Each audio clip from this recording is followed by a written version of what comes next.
Hey guys, this is Kayak Samir. This is really not my. This is my own channel. I'm from Diego03, and we are watching Spiders and Bees from the Odd1out. I'm actually a big fan of them, so yeah.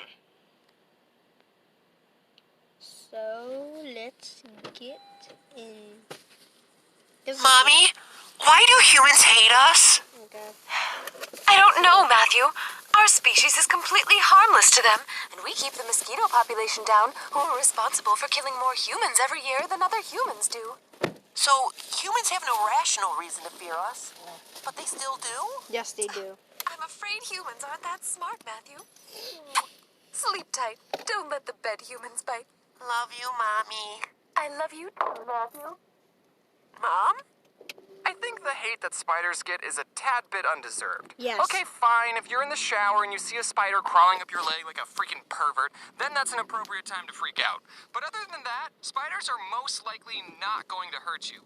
Their webs are too weak to trap you, they don't know how to open doors, and there's only like a 50% chance that they're venomous. Okay, but for real, unless you live in Australia, the chances of you dying by a spider bite is pretty low. There are venomous spiders, yes, and if you're having a negative reaction to a spider bite, then you should get treatment, but a large percentage of spiders are harmless. Even the black widow, known as the most venomous spider in North America, won't kill you if you're a healthy adult.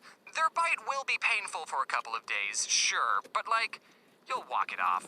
That was a joke. If you get bitten by a black widow spider, then don't walk it off. Go see a doctor. And hey, if you're lucky enough, you'll get superpowers. Why? So, wait. The two most dangerous spiders in North America are the brown recluse and the black widow? What are you trying to say about dangerous colors, America? Oh, wait, the great white shark's even more dangerous. Never mind. Technically, sharks are like the second least dangerous animal out there besides puppies. Because, they don't want to eat humans. I mean, if you had to fight a spider and a shark, this shark would win. Also, spiders kill pests. According to this comic I made in 2014 and this National Geographic article, a single spider can eat about 2,000 insects a year. So if you're not a fan of flies, moths, or mosquitoes, which incidentally kill 600,000 people a year, then you're on Team Spider, because they're also not fans of them. Well, they are fans of them, but they are fans because they eat them. I'm not saying you have to be roommates with arachnids. I'm just saying that if you see a spider, don't put it through torture continuously smashing it with a blunt object. It's still moving, it's still moving. Kill me. Instead, get a cup and carefully place it over a spider. They're really dumb, so doing this will be super easy. Then scoop up your new best friend with a piece of paper and yeet it back into the wild with the rest of God's glorious creatures. Yeah, actually, there's a high chance that they won't make it being thrown into a completely different environment, but they should have thought of that before they decided to live at my house. Even though a spider has 8 eyes, they have terrible eyesight, so that spider that landed on your face did not do it intentionally. Some spiders that live in caves are completely blind. They don't even have 1 eye. But even if they did have eyes, their whole world would still be pitch black. What a sad life to be a part of. Just every time you're outside seeing the sun, just think that somewhere there's a colony of spiders just in pure blackness, just never seeing the sun, never seeing their children smile or graduate college. They're just sitting in a cave for all their life.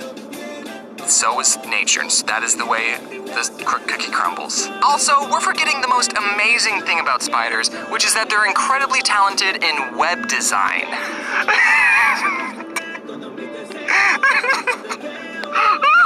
Proportionately, the silk that makes up a spider web is stronger than the fibers that make up a bulletproof vest. So next time you go to a gunfight, put on a spider web instead. The amazing thing about spider webs is that not only can they save Wilbur from being slaughtered, but it's just stupid incredible that something so small can make such an intricate shape from nothing but the material inside their own bodies. The golden silk orb weaver spider has too many middle names and has enough silk inside of them to make 3 full spider webs. And it's this guy's job to pin that spider down and pull out all of its silk like some kind of spider predator. It's okay though, the documentary said he was just harmlessly immobilizing the spiders. I can't believe this is someone's job. I don't think telling people I'm a YouTuber is that bad anymore. So, what do you do for a living? I harmlessly immobilize spiders with thumbtacks and pull silk out of their abdomen to add to my ever-increasing collection. What about you? Oh, I make YouTube videos? I see people with arachnophobia being irrationally afraid of these harmless little guys, and I just don't see the sense of fearing something that ultimately does good things for the ecosystem.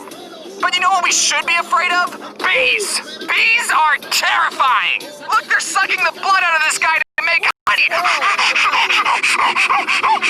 Oh, they're dying at an alarming rate? Good! Okay, that was a joke. Bees are, without a doubt, the most important insect on this planet. Not only do they have the best work ethic of any living thing on Earth, which is why none of them are YouTubers, they also pollinate 30% of the world crops.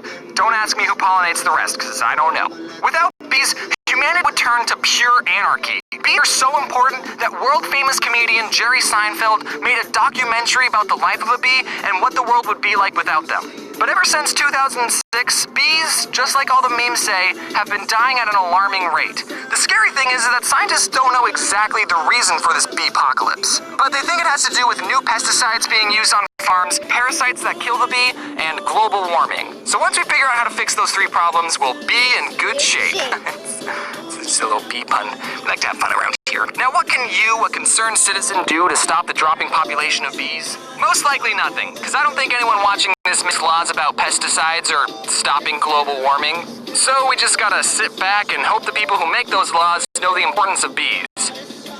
But maybe you should plant a couple flowers just on the safe side.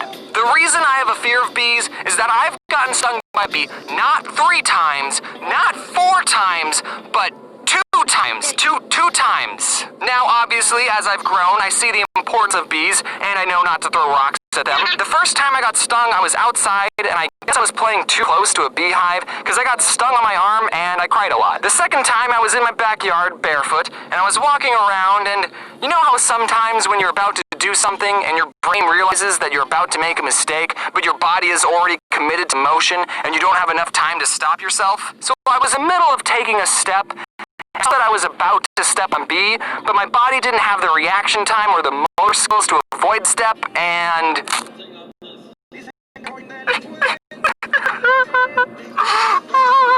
I'm sure the bee was just acting in self-defense, but... man, that scarred me. Some people may have an allergic reaction to bee stings, and they should go to a hospital if they get stung, but in my case, it just hurt a lot, and my mom put baking soda over where I got stung, and I cried. When people found out I was afraid of bees, they would always tell me that bees are docile creatures, and they only sting you if they feel threatened.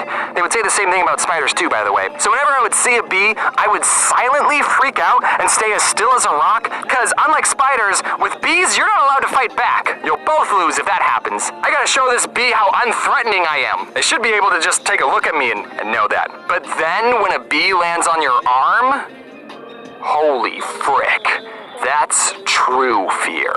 You just have to quietly watch the bee, hoping it didn't just have a bad day and decide to end its life on you. That never happened though. Ever since I took a more calm approach to bees, I've never been stung. And I've never been bitten by a spider either. Wasps though, they're just mean. They can pack up and leave for all I care. I don't give a crap about wasps. So, what did we learn? Hey everyone, thank you so much for watching this video about the spiders and the bees.